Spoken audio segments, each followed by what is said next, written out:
Have you ever felt like you're doing everything right? Working hard, staying consistent, following advice, and still not getting the results you want? That's because there's a truth about success that no one really talks about. And unless you figure it out, you'll keep hitting the same ceiling over and over again. If you're serious about breaking through, this video is for you. Before we dive in, make sure to subscribe to You Have Time Yet. We're here to dig deep, go beyond the surface, and give you the raw truth about success, mindset, and power. Let's get started. We've been taught since we were kids that hard work equals success. And while it's partly true, it's far from the whole story. Think about Amelia Earhart, the first female aviator to fly solo across the Atlantic Ocean. She didn't just work hard, she worked differently. In a male-dominated world, she didn't try to beat men at their game. She changed the game. That's the first hidden truth. Success requires differentiation, not just effort. Hard work without intelligent direction often leads to burnout, not breakthroughs. Success isn't about doing more. It's about doing what matters. Here's what they never teach you. Your environment shapes your potential. Who you're around, the content you consume, the expectations that surround you, all of these silently mold your future. Take George Lucas, for example. Before Star Wars, he was just another film student. But when he surrounded himself with visionaries like Francis Ford Coppola, his world shifted. Lucas didn't level up because he worked harder. He leveled up because he changed his environment to match his ambition. Success often requires removing yourself from what feels familiar. Failure is glorified these days, but mostly in cliché ways. What no one tells you is this: failure is not just a step, it's a tool. Diane von Furstenberg, the fashion icon, failed multiple times before her wrap dress became a global phenomenon. But her power wasn't just learning from failure, it was strategically using failure to find what stuck. You're not supposed to just bounce back from failure. You're supposed to mine it for data. Ask, what did this reveal? Where was the blind spot? How can this collapse become a pivot?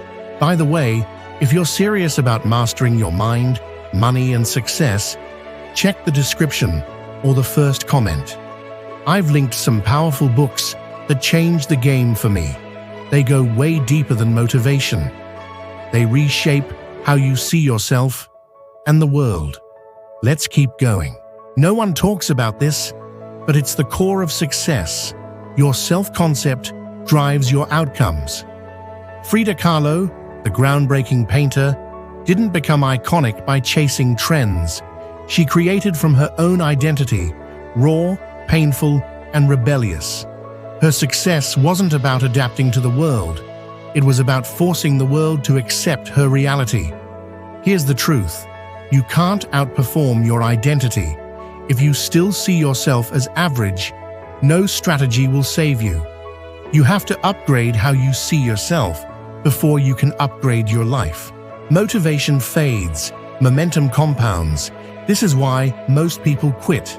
Nims Purja, the Nepalese mountaineer who climbed all 14 of the world's highest peaks in less than 7 months, didn't rely on motivation. He relied on discipline, repetition, and momentum. He didn't always feel inspired, but he always moved. If you want to succeed, stop chasing motivation and start building momentum. Success isn't fireworks. It's friction, focus, and forward motion. In the age of social media, everyone wants overnight success.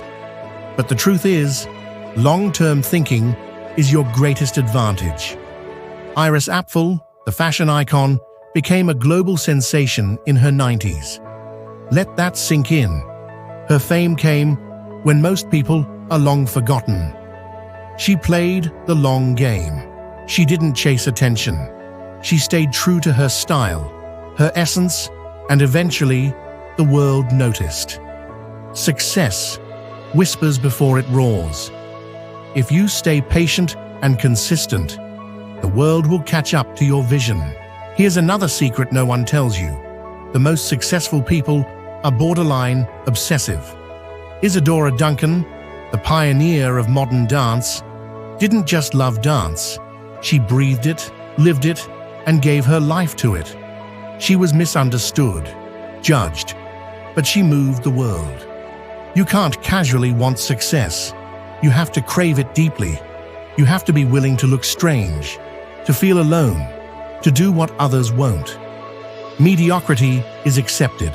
Excellence is often punished, until it's undeniable.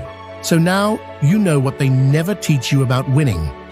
It's not about working harder. It's about thinking differently. It's not about motivation. It's about identity, obsession, and the environment you choose. If this spoke to you, I want to hear from you. Drop a comment below and tell me, what mindset shift are you making starting today? And if you haven't already, hit that like button and subscribe. This channel is for people who want more, from their minds, their money, and their lives. Because remember, you have time yet.